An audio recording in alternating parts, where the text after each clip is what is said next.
दोस्तों नमस्कार, मैं अनिल वर्मा आज आपको लेकर चलता हूं राजस्थान की बाड़मेर लोकसभा सीट पर, जहां निर्दलीय प्रत्याशी रविंदर सिंह भाटी बीजेपी के क्लीन स्वीप की राह में रोड़ा बने हैं, तो कांग्रेस के लिए भी बड़ी चुनौती बनकर उभरे हैं। तो आइए जानते हैं कि आखिर कौन है ये रविंदर सिंह भाटी, जिसने दिग्गजों के पसीने छुड़ा रखे हैं। अधिकारी के ऑफिस में बैठकर लापरवाही के लिए उन्हें लताड़ता दिख रहा 26 वर्षीय युवक का नाम है रविंदर सिंह भाटी। आपको बता दें कि रविंदर सिंह भाटी वर्तमान में राजस्थान की शिव विधानसभा सीट से निर्दलीय विधायक है। राजस्थान के बाड़मेर के छोटे से गांव दुधोड़ा में रहने वाले एक शिक्षक पिता के संतान रविंदर सिंह भाटी इन दिनों बीजेपी और कांग्रेस के लिए बड़ी चुनौती बने हुए हैं।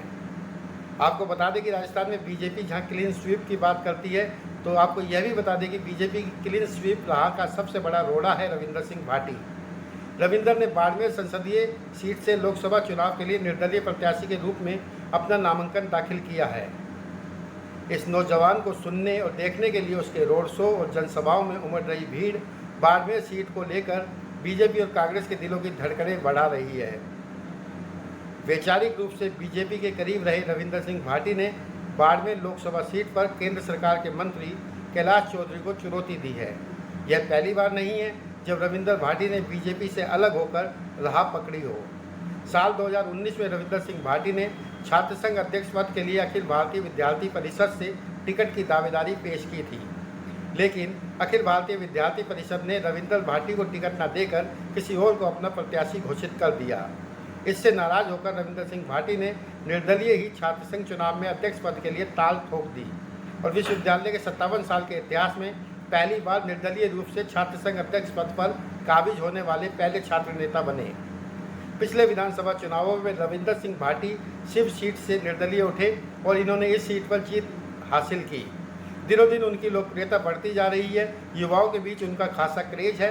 लोकसभा चुनावों से पहले उन्होंने बीजेपी का दामन थाम लिया, लेकिन बीजेपी ने उन्हें टिकट न देकर कैलाश चौधरी को यहाँ से अपना प्रत्याशी घोषित कर दिया, जिसके बाद इन्होंने एक बार फिर बीजेपी का दामन छोड़कर बाड़मेर लोकसभा सीट पर निर्दलीय होकर ताल ठोक दी।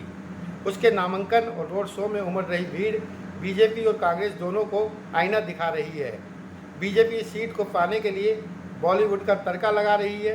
बीजेपी ने प्रचार के लिए खली को मैदान में उतारा, तो वहीं कंगना रनौत भी बाड़मेर में कैलाश चौधरी के समर्थन में रोड शो कर रही है।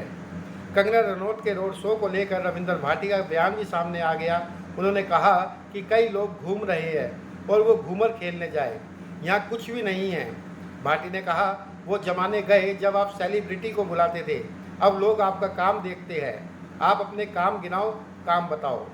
अपनी जीत पर सुनिश्चित दिख रहे रविंदर भाटी को बीजेपी प्रत्याशी कैलाश चौधरी ने कांग्रेस की बी टीम करार देते हुए कहा कि पूरा बाड़मेर जैसलमेर जानता है कि रविंदर भाटी कांग्रेस की बी टीम का हिस्सा है। कैलाश चौधरी के बयान के बाद रविंदर सिंह भाटी ने कहा कि 4 जून को मतगणना के दिन सब स्पष्ट हो जाएगा। इतना तो तय है कि बाड़मेर सीट पर रविंदर सिंह भाटी के चुनाव लड़ने से यहाँ का चुनाव त्रिकोणीय मुकाबले में तब्दील हो गया है और इस त्रिकोणीय मुकाबले में जनता का रुझान निर्दलीय प्रत्याशी रविंदर सिंह भाटी की ओर साफ दिखाई दे रहा है। बहुत संभव है रविंदर भाटी बीजेपी के राजस्थान में क्लीन स्वीप के रास्ते में रोड़ा बनकर उभरे। अब देखना यह है कि जनता इस रोड़े को लोकसभा में लेकर जाती है या फिर ठोकर मारकर साइड में करती है। फैसला जनता जनार्दन के हाथों में है।